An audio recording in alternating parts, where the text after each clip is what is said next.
যে যারা কর্মচারী মহলে কাজ করছেন 2008 থেকে আর 2026 পর্যন্ত তারা বঞ্চিত হয়ে গেছেন।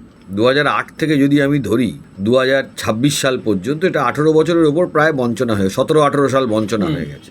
সরকার যে কোনো সময় এই নোটিফিকেশান করে বাড়িয়ে দিতে পারেন, সে বাজেটে করুক না করুক সেটা কিছু ফ্যাক্টর করে না। পশ্চিমবঙ্গ কর্মচারীদের তো একটা দাবি ডেফিনেটলি থাকবে, তারা তো দাবির থেকে বঞ্চিত হতে পারেন না যে কেন্দ্রীয় হারে তারা কেন ডিএ পাবেন না, যখন তারা কাজও করছেন, সব কিছুই করছেন।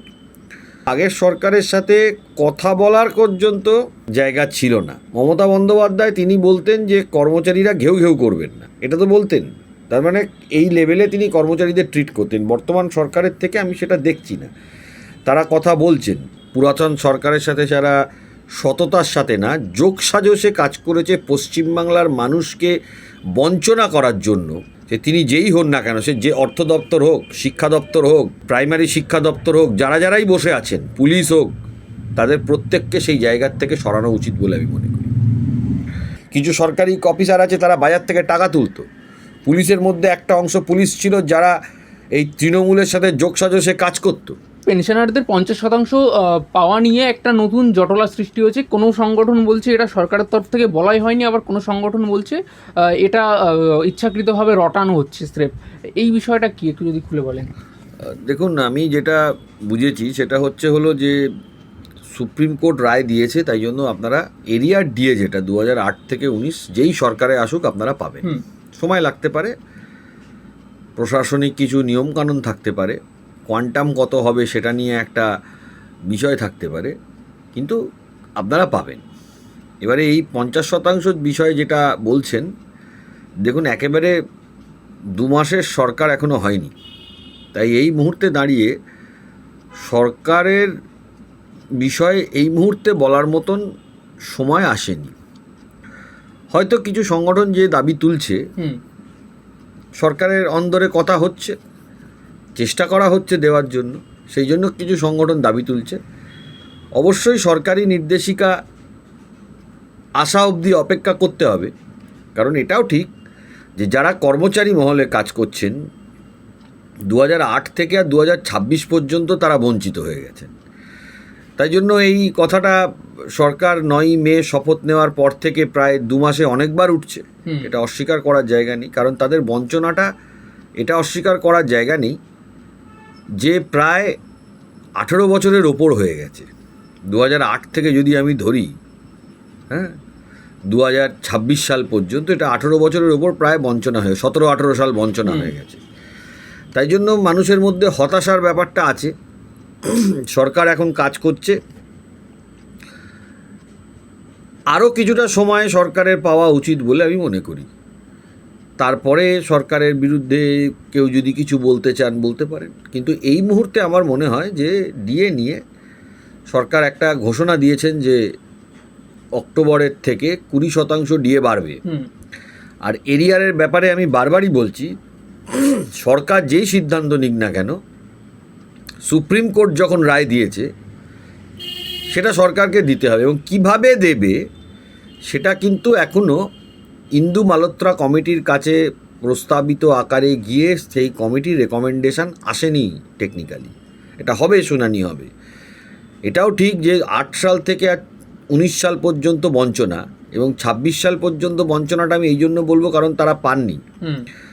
একটু ধৈর্য ধরুন, আশা করি আপনারা সবাই এই এরিয়ার টাকা পাবেন। স্যার, এই আরেকটা কথা হচ্ছে যে এই 20% যেটা বাড়ানো হয়েছে, বাজেটে তো কোথাও বলা নেই যে এই টাকাটা দেওয়া হচ্ছে, তাহলে টাকাটা আসবে কোথা থেকে? না, যদি সরকার মনে করেন যে নোটিফিকেশান করে দেবে, বাজেটে বলুক বা না বলুক, সরকার যদি নোটিফাই করে দেয় তাহলে ডেফিনেটলি সেটা তো সরকার দেবে। এটা তো কমিটমেন্ট দিয়েছে, 1 অক্টোবর থেকে দেবে বলেছেন সরকার। তো সেটা তো আগে থেকে এটা নিয়ে বলার কোনো মানে হয় না। আমার যেটা ব্যক্তিগত মত, যদি সরকার যে কোনো সময় এই নোটিফিকেশান করে বাড়িয়ে দিতে পারেন, সে বাজেটে করুক না করুক সেটা কিছু ফ্যাক্টর করে না। স্যার, গ্র্যান্ট এন্ড এইডদের ক্ষেত্রে কি তাহলে এই বঞ্চনা চলতেই থাকবে? দেখুন, গ্রান্টি নেটদের ক্ষেত্রে আমি বলি যে গভর্নমেন্ট সার্ভেন্টের রোপা আলাদা, গ্রান্টি নেটদের বিভিন্ন দপ্তর, স্কুল আছে, টিচার আছে, ইউনিভার্সিটির রোপা আলাদা, কর্পোরেশনের রোপা আলাদা, মিউনিসিপ্যালিটির রোপা আলাদা, ইলেকট্রিসিটির রোপা আলাদা, সবার রোপা রিভিশন অফ পে অ্যালাউন্স আলাদা, মানে আলাদা গেজেট। এটা নিশ্চিন্ত থাকুন যে আপনারা পাবেন। হ্যাঁ, সরকারের একটা সদুদ্যোগ থাকা দরকার, আমি মনে করি আছেও, মনে করি এই 2 মাসের সরকারকে সেটা বলা তো সম্ভব না, গ্রান্টিনেটদেরও পাওয়া উচিত বলে আমি মনে করি, কারণ আইনগতভাবে তাদের এই অধিকারটা আছে। তা এখন আরও কিছুদিন দেখতে হবে, কারণ সরকার সদ্য কাজ করা শুরু করেছে, মানে এক্সপেকটেশনটা মানুষের এখন অনেক বেড়ে গিয়েছে। এক্সপেকটেশনটা বেড়ে গিয়েছে, তার কারণ হলো ফ্রাস্ট্রেশনটাও 2008 থেকে শুরু হয়েছে। 8 জানুয়ারি মাস থেকে ফ্রাস্ট্রেশন শুরু হয়েছে, এবং 2011 সাল থেকে যদি আপনি ধরেন একদম পার্মানেন্ট বঞ্চনাই হয়ে গেছে গ্রান্টিনেটরা। তাই জন্য এই 2 মাসে তাদের মধ্যে একটা আশা জেগেছে, তাই জন্যই তারা বলছেন। কিন্তু আমি মনে করি যে গ্রান্টিনেটরা পাবে, একটু ধৈর্য ধরুন। সুপ্রিম কোর্টের ওই মামলাতেও আমরা চেষ্টা করব যাতে গ্রান্টিনেটদের ব্যাপারে যখন মামলাটা উঠবে কিছু বলা যায় ইন্দু মালহোত্রা কমিটির কাছে। এটা ঠিক, গ্রান্টিনেটরা পাবে, কিন্তু সময়টা কখন এটা এই মুহূর্তে বলা সম্ভব না। তাহলে স্যার এই মুহূর্তে ডিএর ক্ষেত্রে কোন বিষয়টির ওপর তারা নজর রাখতে পারেন, কোন বিষয়টি গুরুত্বপূর্ণ বলে আপনি বেশি মনে করছেন? দুটো জিনিস গুরুত্বপূর্ণ। এক, সুপ্রিম কোর্টের যে রায়টা হয়েছে সেইটাকে যত তাড়াতাড়ি সম্ভব কার্যকর করানো যায়, আর কিভাবে কার্যকর করানো যাবে এইটা।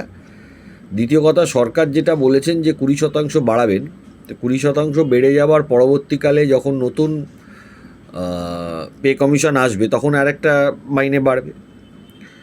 তারপরে আমি মনে করি যে পশ্চিমবঙ্গ কর্মচারীদের তো একটা দাবি ডেফিনেটলি থাকবে, তারা তো দাবির থেকে বঞ্চিত হতে পারেন না, যে কেন্দ্রীয় হারে তারা কেন ডিএ পাবেন না, যখন তারা কাজও করছেন, সব কিছুই করছেন।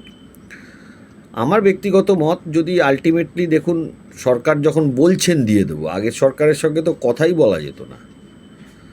কিছু সংগঠন বিরোধিতা করছেন, কিছু সংগঠন মিডল স্ট্যান্ড নিয়েছেন, কিছু সংগঠন সাপোর্ট করছেন। আমি এটা বলবো যে আগের সরকারের সাথে কথা বলার মতন পরিস্থিতি ছিল না। সরকার দেবে কি দেবে না সেটা পরের প্রশ্ন, সরকারের মনে কি চলছে, সরকার ভবিষ্যতে কি করবে আমি জানি না, কেউ বলতে পারবে না। কিন্তু আগের সরকারের সাথে কথা বলার পর্যন্ত জায়গা ছিল না। মমতা বন্দ্যোপাধ্যায় তিনি বলতেন যে কর্মচারীরা ঘেউ ঘেউ করবেন না, এটা তো বলতেন।